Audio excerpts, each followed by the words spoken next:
Talk Money.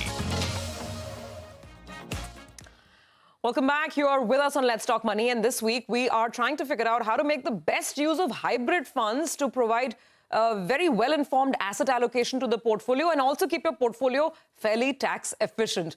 So let's keep the conversation going. I have a question for Shyam, because Shyam just told us that he actually likes the balanced advantage fund category quite a bit.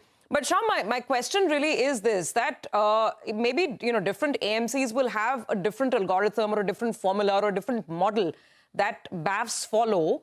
So, how do you know which one is the best? And, since we're on the subject, if you could tell us any one or two or three balanced advantage funds that you like. Sure. The new element that comes in with the balanced advantage fund is this model. And when you have the model in place, then it is possible that the model might get it fantastically right, but it's also possible that the model may get it wrong.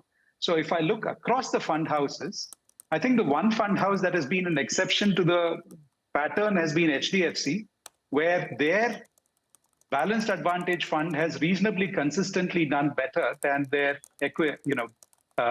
aggressive hybrid fund. But apart from that, as I look across fund houses, I find that more often than not, the aggressive hybrid fund has done better than the balanced advantage fund. So if I look at ICSI, for instance, or Edelweiss, for instance, their aggressive hybrid funds have done better than their balanced advantage funds. Whereas if I look at the 5-year returns with HDFC, HDFC's balanced advantage fund has done better than their aggressive hybrid fund. So I think it's worth keeping in mind that conceptually, the balanced advantage fund has the ability to time the market better than an aggressive hybrid fund, in that they can reduce their equity exposure quite meaningfully if they feel that that is an appropriate strategy. But what we've seen in the last 5 years in terms of the performance itself is that the aggressive hybrid funds have done better than balanced advantage funds in most fund houses. Okay, fair enough. Dinesh, come in on this. So for someone who is young, who will primarily have a bulk of their portfolio in, let's say, pure equity funds, but for whatever reason wants to look at one of these two options, either the equity hybrid fund or the aggressive hybrid fund, as it's also known, or opt for a BAF in order not to get too carried away and too swayed by, rising equity markets. What should the choice be between these two categories? Both have equity taxation, right? Yes. So how do you decide what's better? Right. So particularly for someone who has already a significant amount of equity exposure and is looking to sort of diversify away from that, I would recommend balanced advantage fund. With the simple reason being that from a drawdown perspective, you will always find balanced advantage funds having a much better drawdown profile compared to an equity hybrid fund. Yes, aggressive hybrid funds deliver better returns. But then when markets go down, they are also likely to sort of have bigger drawdowns. And this is the basic premise of a balanced advantage fund, that when it comes to drawdowns, you should have much better drawdown profile. So for an investor like that, I would definitely recommend a balanced advantage fund, or a third fund, which would be essentially a multi-asset allocation fund. Because where you also bring in an element of commodities. Commodities. And I think my personal belief is in this decade, inflation expectations, stagflation, these are phrases that are likely to become more popular. And in that kind of paradigm, in that kind of regime, it is important to have that diversification that commodities essentially bring into the table. And let's also talk about realistic return expectations. So, there's aggressive hybrid, there is balanced advantage, and there is the multi-asset category. Taxation-wise, all three are more or less equal, because these funds, the strategies will ensure that you get equity taxation. In terms of return profile, what's the range? What should investors realistically keep in mind? The way I think about it, low double-digit returns should be the basic sort of return profile over a long-term time frame. For all three, aggressive, hybrid, BAF, as well as multi-asset. The key is really in terms of the downside aspect, where, as I said, an aggressive hybrid might actually give you slightly better returns, but particularly when I try to adjust the downside aspect, then essentially they all sort of fall in line. And in my opinion, the question that an investor has to ask is, what kind of person am I? Am I someone who gets troubled by a 10% drawdown or not? If a person is like that, then automatically you have to sort of veer towards the more conservative hybrid funds. On the other hand, someone is saying that I really am trying to sort of maximize returns within a certain constraint. Then obviously equity hybrid would be or the aggressive hybrid would be the right choice, essentially. Fair enough. Okay, so now let's actually talk about that conservative investor, because not everybody is comfortable taking a lot of equity risk. And you do want to have a fair amount of fixed income exposure in your portfolio as well. So again, gentlemen, here let's go back to a category. So you can be in category B, but be with funds which have, slightly lower equity exposure and they don't have equity taxation, but you want to sleep peacefully at night, so you're okay to pay more tax. And then there is the last category where the equity allocation is even below 35%. So here, which are the fund categories that you would recommend for such a low-risk investor, Shyam?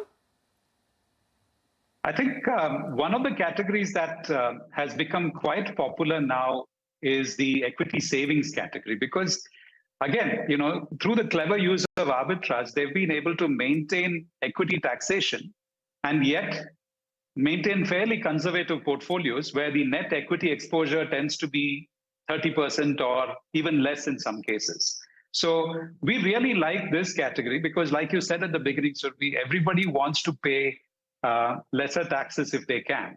So from that perspective, if you have a conservative investor who wants to maintain fairly conservative funds in their portfolio, then rather than having straight debt funds in the portfolio, the equity savings funds have become quite an attractive category. And that's principally because of this tax advantage that they have, where through the clever use of arbitrage, they are able to maintain very conservative, safe portfolios and yet enjoy equity taxation. So we feel that this is a category that is likely to continue to become quite popular in the days ahead, the equity savings fund category. And just like Dinesh was saying, a very comparable thing to that is the multi-asset funds as well, because you do get the additional correlation benefit, which is when equities go down, gold or other commodities have a history of doing quite well. So you tend to get a better outcome as a result of that. So it is starting to become quite difficult to make a case for a straight debt fund compared to a fund like an equity savings fund because of this tax advantage it enjoys. Fair enough. Dinesh, comment on this. Again, I'm talking about the profile of a person who's either retired or approaching retirement, definitely wants better than FD, tax-efficient returns. Right. What's the kind of fund they should look at? Yeah, so there are two options. One is the equity savings fund that Shyam just spoke about. The other one would be the conservative hybrid fund or the debt hybrid fund that we, as we call it. So there, again, the only issue is the taxation is one of fixed income taxation. For the conservative hybrid? It's a marginal tax rate, for conservative hybrid fund. Yeah. So now, depending on the tax bracket that an individual falls into, that can be a big concern, or maybe it's not as much of a concern. Yeah. The advantage is that the conservative hybrid fund or the debt hybrid fund essentially will have equity allocation normally in the 25% range. Okay. Which means that, again, from a sleep well at night kind of perspective, it is a very apt fund for such investors essentially. So either that or the equity savings fund that Shyam spoke about, because that also tends to be a very conservative fund in general. Okay, great. I think this is really, really helpful. So as we wind down, gentlemen, let's just, recap the things that we investors need to really ask ourselves when we are looking to invest in a hybrid fund. Dinesh, to sum it up, why do you need it and what should we ask ourselves before deciding which one? Yeah, the number one question is diversification, whether you want diversification and the benefits that it provides. Equities represent the best ways to generate wealth over a longer time frame, but it comes with drawdown risks. So a hybrid fund helps from that perspective. So when you think about risk reward, hybrid funds definitely add something to the equation. Two, from a taxation perspective, when someone has investments in FD, I think on a post-tax basis, you can easily get better returns in a hybrid fund. And from that perspective, it's actually, in my opinion, sort of a surefire thing that you are better off in a hybrid fund compared to FDs for the most part, essentially. And Shyam, 30 seconds left on the conversation. Things to ask before picking the right hybrid fund. I think one of the things that an investor needs to be careful about a hybrid fund is making sure they know what they are getting. So it's important to look carefully at the equity part of the portfolio. Is it large cap? Is it mid cap? Is it growth? Is it value? What kind of portfolio is held within equity? And exactly the same question to ask also about the debt part of the portfolio. Is it long duration, medium duration, short duration? Is it a high credit quality portfolio? Is it a AAA or a AA? What is that? So it's important to look a little bit more carefully about the constituents of the portfolio. But apart from that, for the tax advantages it brings and the automatic behavioral adjustment, I think this category, the hybrid funds category, has a pretty important role to play in customers' portfolios.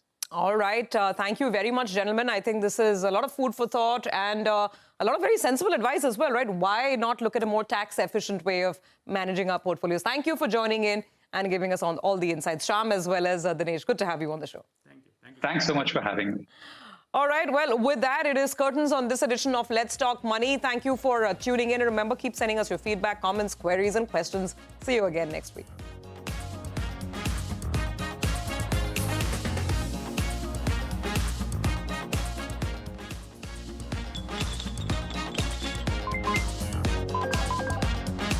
Let's Talk Money